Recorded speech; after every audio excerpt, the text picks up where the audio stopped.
Liquor స్కామ్లో అరెస్టైన Chevireddy Bhaskar Reddy jail శిక్ష నుంచి తాత్కాలికంగా ఉపశమనం పొందే మార్గాన్ని వెతుక్కున్నారు. తన అనారోగ్య సమస్యలను కోర్టు దృష్టికి తీసుకువెళ్లిన ఆయన వెరికోస్ వెయిన్స్ చికిత్స కోసం విజయవాడ సమీపంలోని మంతెన సత్యనారాయణరాజు ఆశ్రమంలో 15 రోజుల పాటు ఉండేలా ఉత్తర్వులు తెచ్చుకున్నారు.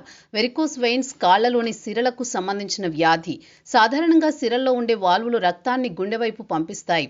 ఈ వాల్వులు బలహీనపడినా లేదా దెబ్బతిన్నా రక్తం తిరిగి కాళ్లలోనే నిలిచిపోయి సిరలు ఉబ్బి నీలం లేదా ఉదారంగులోకి మారతాయి. ఈ సమస్య తనకు ఉందని చెప్పి పదే పదే చెవిరెడ్డి ఆసుపత్రికి వెళుతున్నారు. అక్కడ వారంతా బాగానే ఉందని పంపిస్తున్నా ఆయన మాత్రం ఫిర్యాదులు మానలేదు. ఆశ్రమానికి వెళతానని గతంలో ఆయన పెట్టుకున్న పిటిషన్ కోర్టు కొట్టివేసింది. కానీ అలుపెరగని ప్రయత్నం చేసిన ఆయన ఈసారి అనుమతి తెచ్చుకున్నారు.